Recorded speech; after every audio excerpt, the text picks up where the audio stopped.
সিদ্ধাৰ্থ শৰ্মা অভদ্ৰ মানুহ আমাৰ লগত অভদ্ৰামি কৰে আই ডোন্ট নো সবৰ লগত অভদ্ৰামি কৰে নে নকৰে ছোৱালী কেজনীৰ লগত বিশেষকৈ বস্তু পেলনীয়া বস্তুৰ নিচিনা আমাক ট্ৰিট কৰে শ্যামকানু মহন্ত যিজন ব্যক্তি সেইগৰাকীক মই নাজানো জুবিন গাৰ্গে মিছাও ক'ব পাৰে সঁচাও ক'ব পাৰে খঙত ক'ব পাৰে খন্তেকীয়া খঙত নাজানো মই যিমানবাৰ তেওঁৰ মুখৰ পৰা শুনিছোঁ হি হেটছ শ্যামকানু মহন্ত তেওঁৰ এটাই কথা তেওঁ আৰ্টিষ্টক হহি খাই কাম কৰোৱাই পে'মেণ্ট নকৰে নৰ্থ ইষ্টৰ আৰ্টিষ্টক প্লেটফৰ্ম দিয়াৰ নামত লুটি আছে নিজে ইনকাম কৰি আছে গতিকে হি হেটছ শ্যামকানু মহন্ত আৰু আপোনালোকৰ হয়তো বেছি দিন হোৱা নাই যিহেতু মনত আছে যিহেতু কিছুদিন আগত ৰঙালী ফেষ্টিভেল হৈ গৈছিলে তাত জুবিন গাৰ্গে কি কৰিছিলে আপোনালোকে জানে আৰু সেই বস্তুটো যে কৰিব সেইটো আগতে গম পাওঁ যেতিয়া আমাৰ দিনত সাউণ্ড চেক চলি আছিল আমি সাউণ্ড চেক কৰিবলৈ গৈছিলোঁ মই আৰু অমৃতপ্ৰভা মহন্ত সেইটো টাইমতে আমি গম পাওঁ যে আজি যদি শ্ব'খন কিবা কাৰণে জুবিন গাৰ্গে কৰে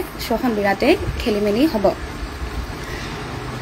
তাৰ আগত আমাক তেওঁ জনাইছিলে যে এইবাৰ শ্যামকানু মহন্তক দি আছোঁ শিক্ষাটো দিব লাগিব তাক নমস্কাৰ বন্ধু বান্ধৱী জুবিনদাৰ কাৰণে কি উদ্যোগ কাহিনী চলি আছে মানে জুবিনদাৰ কাৰণে কিবা এটা ঘটনা চলি আছে মানে এইবিলাক মানুহে যে কৈ আছে মই একো বিশ্বাস কৰা নাই দেই সেইবিলাকৰ কাৰণে মই ভিডিঅ' লৈ অনা হ'ল বা ভিডিঅ' বনোৱা হ'ল যি মানুহে যে কৈ আছে কাৰাগাৰত জুবিনদাই ভূত ওলাইছে জুবিনদাই আত্মা হয় ভৰিৰ চাপ ওলাইছে কিবা কৰি আছে আৰু জুবিনদাই পুনৰ জন্ম হ'ল গৰিমাৰ পেটত গৰিমা বৌৰ পেটত এইবিলাক যে কৈ আছে একো লাজ লগা নাই নেকি জুবিনদাক যে এইবিলাক কৈ অপমান কৰি আছে জুবিনদাক যে ইনচাল্ট কৰি আছে এইবিলাক হয় নেকি জুবিনদাৰ অনুৰাগী হয় নেকি এইবিলাক নহয় সঁচা কথা কোৱাচোন জুবিনদাই যে শ্যামকানু মহন্ত আৰু সিদ্ধাৰ্থ শৰ্মাক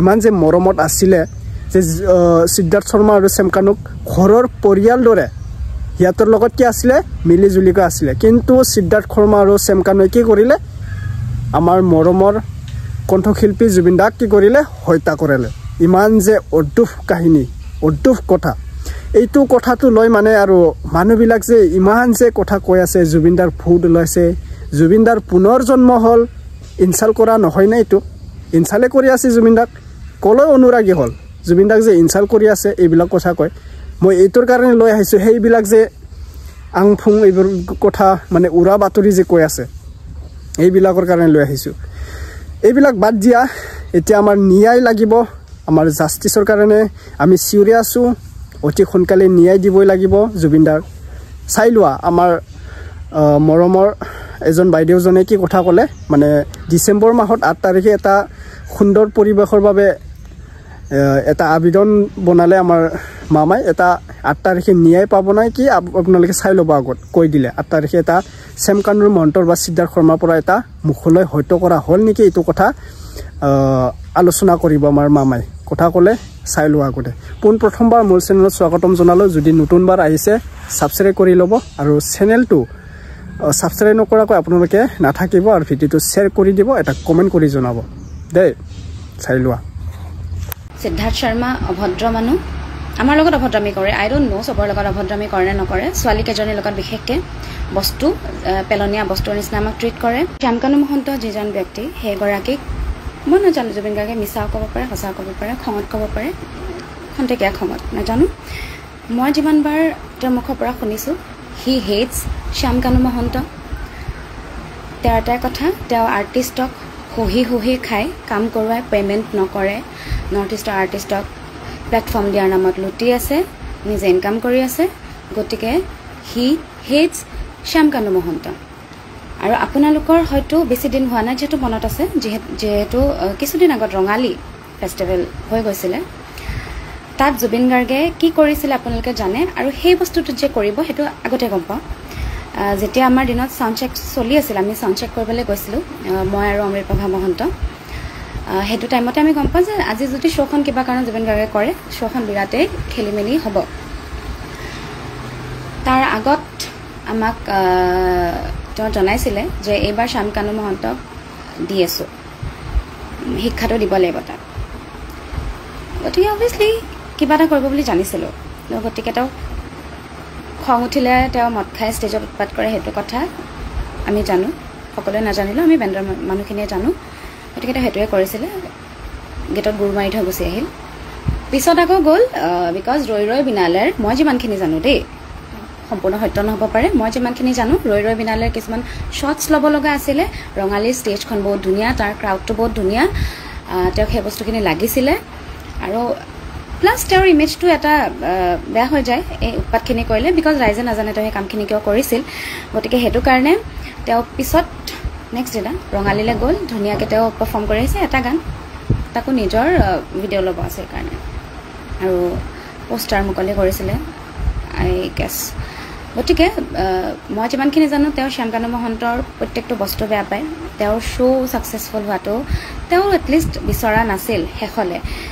প্ৰথমত তেওঁ কৰিছিলে, ব্ৰেণ্ড এম্বেচাডাৰ আছিলে, যিহেতু কৰিব লাগিবই, বাট তেওঁ জানে যে শ্যামকানু মহন্তই এক্সপ্লইট কৰে মানুহক পে'মেণ্ট পাতিৰ ক্ষেত্ৰত, প্লেটফৰ্ম দিয়াৰ নামত। গতিকে তেওঁ সেইখিনি জানে, সেইটো কাৰণে তেওঁ যিহেতু ৰেবেল নেচাৰৰ মানুহ, গতিকে তেওঁ সেইখিনি কৰিছিলে। গতিকে নৰ্থ ইষ্ট ফেষ্টিভেলতো তেওঁ কিমান ইচ্ছাকৃতভাৱে গৈছিলে শ্যামকানু মহন্তই কোৱাৰ নিচিনা, সেইটো মই নাজানো ক'বলৈ। আৰু যিহেতু শ্যামকানু মহন্তই কৈছে, মই দেখিছোঁ, সেইটো সত্য নে AI ভিডিঅ' আই ডণ্ট ন', কৈছে যে জুবিন নিজে আহিছিলে, আমি তাক হোটেলহে বুক কৰি দিছোঁ। সেনেকুৱা হোৱাহেঁতেন জুবিন গাৰ্গে ইনষ্টাগ্ৰামত দুদিন আগত 17 ছেপ্টেম্বৰত নহয় 16 নে 15ত দিছিল পষ্টটো যে I am coming to Singapore for North East festival বুলি পষ্ট নিদিলে হয় যদি তেওঁ অনলি ফুৰিব গ'ল হয়। গতিকে কাক বা তেওঁতো মূৰ্খ বনাইছে, অনলি হি ন'জ। অ'কে, চ' জুবিন গাৰ্গে নৰ্থ ইষ্ট ফেষ্টিভেলৰ কাৰণেই গৈছিলে, শ্যামকানু মহন্তৰ কাৰণেই গৈছিলে, ডেটছ ভেৰি ক্লিয়াৰ মোৰ চকুত। আৰু শ্যামকানু মহন্তৰ এতিয়া কথা সলাই লাভ নাই, আৰু তো গ'ল, তেওঁৰ কাৰণে গ'ল। আৰু শ্যামকানু মহন্ত প্লাছ জুবিন গাৰ্গ মেনেজমেণ্টৰ আটাইতকৈ ডাঙৰ বিফলতা, জুবিন গাৰ্গ মেনেজমেণ্ট আগৰ পৰাই বিফল মেনেজমেণ্টৰ ক্ষেত্ৰত, মই নিজে শ্ব' কৰিছোঁ 3 বছৰ, মই জানো।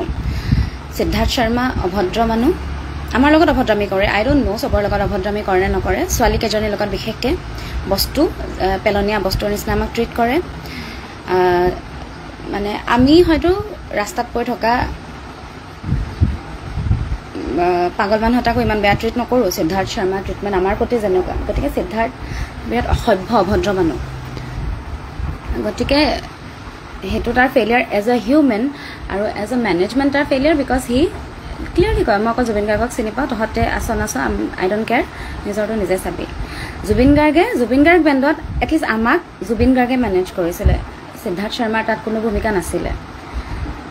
আৰু তো সিদ্ধাৰ্থ শৰ্মা মেনেজমেণ্টৰ ক্ষেত্ৰত আগৰ পৰাই বিফল মোৰ চকুত। আমাৰ ছোৱালী প্ৰত্যেকজনী ছোৱালীৰ চকুত, এটলিষ্ট মোৰ আৰু শতাব্দী বৰাৰ চকুত Siddhartha Sharma as a manager he is a failure. Okay, so' মই বা কোনো মানুহ হ'লেও Zubeen Garg as an international এটা ইণ্টাৰনেশ্যনেল জেগাত পাৰফৰ্ম কৰিবলৈ গৈছে, তো মই খেয়াল ৰাখিলোঁ হয়, যিহেতু তেওঁ বেমাৰী, সুস্থ মানুহ এজনৰো মেডিকেল ছিকিউৰিটিৰ ক্ষেত্ৰততো খেয়াল ৰাখিলোৱে হয়, কিন্তু জুবিন গাৰ্গ যিহেতু বেমাৰী মানুহ, তেওঁৰ ক্ষেত্ৰত বেছিকৈ সেই বস্তুটো কৰিলোঁ হয়। কিন্তু সিদ্ধাৰ্থ শৰ্মাৰ সেইটো মূৰত নেখেলালে, হয়তো মেবি পইচা বেছিকৈ যাব তেওঁৰ আৰু শ্যামকানু মহন্তৰ, হয়তো হেডেক বেছি হ'ব, সেইটো কাৰণে ইমানখিনি নকৰিলে, লাইটলি ল'লে। গতিকে মানুহটো যিহেতু নমৰে আৰু এনেকৈয়ে বাচি থাকে, এনেকৈ বাচি থাকিব বুলি ভাবি লৈ হয়তো নকৰিলে কামখিনি।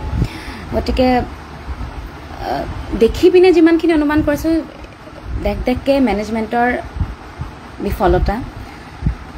আৰু যিদিনাখনে পাৰফৰ্মেঞ্চ আছিলে, তাৰ মানে এই ঘটনাটো ঘৰৰ আগদিনাখন শেখৰৰ ষ্টেটাছ হওক, সিদ্ধাৰ্থ শৰ্মাৰ ষ্টেটাছ ষ্টৰি হওক, দেখিছিলোঁ বিয়েৰৰ বটলৰ ফটো, মদ খাই থকা পৰিৱেশ এটা।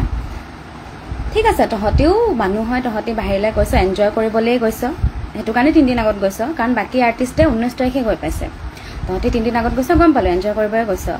তহঁতি যদি জানো যে নিজেও এনজয় কৰিবি, অকল জুবিন গাৰ্গক চাবলৈ তহঁতি মানুহ নিব লাগিছিলে, ঠিক আছে, সেইটো নিব লাগিছিলে, কাৰণ তহঁতি যদি জানো নিজে মদ খাই পেল হৈ থাকিবি, তহঁতি নিব লাগিছিলে সেই বস্তুটো। তো প্ৰথম দিনাখনেই মোৰ খং উঠিছিলে যে ইহঁতে নিজে মদ খাই উৎপাত কৰিছে, যদি এইজনৰ বা কি হৈছে ভগৱান জানে, এইজনৰতো কি হ'ল আমি জানিলোৱেই। তো তেওঁলোকে প্ৰথমৰ পৰা সেইটো আছিলে। তাৰপিছত বহু ৰাতিলৈ বুলি মই ভাবিছোঁ, বহু ৰাতিলৈ মদ খাই ফূৰ্তি কৰিছে, উৎপাত কৰিছে। পিছদিনাখন মই যিটো শুনিলোঁ, কথা পাতি গম পালোঁ, 12টা-1টা বজাৰ ভিতৰত তেওঁলোকে সেই জেগাটোত গৈ পাইছিলে নে ওলালে বুলি ক'লে পাহৰিলোঁ। জুবিন গাৰ্গে আগদিনাখন মদ খাইছে, গোটেইখিনি মদ খাইছে। জুবিন গাৰ্গ অসুখীয়া মানুহ, তেওঁক ৰেষ্টৰ প্ৰয়োজন আছিল। তেওঁ খাই মেলি শুওঁতে কথা পাতি শুওঁতে তেওঁ বহুত দেৰি লগায়। পাৰ্চনেল এক্সপিৰিয়েঞ্চৰ পৰা কৈছোঁ, চবকে বহাই ল'ব, লেকচাৰ দি টোপনি নলগালে বেলেগকো শুবলৈ নিদিয়ে। গতিকে তেওঁ আই এম প্ৰিটি চিয়'ৰ যে তেওঁ সেইদিনাখনে সেইটোৱে কৰিছিলে। গতিকে তেওঁৰ শোৱা টাইমটো বহুত কমিছে। মানুহজনী যেতিয়া শুৱে 10, 12, 13, 14 ঘণ্টা শুৱে। তেওঁ যদি 12টা পৰা 1টা বজাৰ ভিতৰত যদি ঘৰৰ পৰা মানে হোটেলৰ পৰা ওলাই সেই জেগাটোলৈ গৈছে, তাৰমানে তেওঁ বহুত কম টাইম হৈছে সেইটো। দেন জুবিন গাৰ্গ বহুত পাৰ্টিকুলাৰ হয় তেওঁ কি মদ খাইছে ক্ষেত্ৰত। তেওঁ অকল হুইস্কি খায়, হুইস্কিও পাৰ্টিকুলাৰলি ব্লেক এণ্ড হোৱাইট।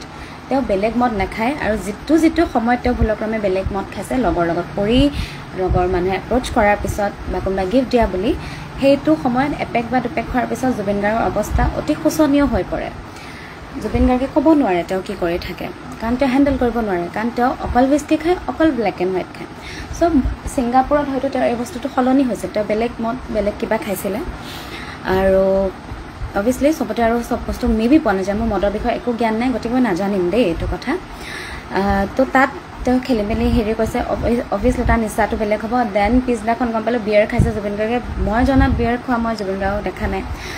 তেওঁ মোক এতিয়াও কয়, মই যেতিয়া কওঁ পেটটো ওলাইছে, তুমি পেটুৱা হৈছা বুলি যেতিয়া কওঁ, সেই নহয় 2 বছৰ 3 বছৰ আগতে এদিন বিয়েৰ খাইছিলোঁ, পেটটো ওলাই থাকিল। তেওঁ সেইটো ডাইলগ দিয়ে। গতিকে তেওঁ বিয়েৰ মই জনাত নেখায়, ইমান সভা নাই। ঠিক আছে, তাত খালে গম পাইছোঁ।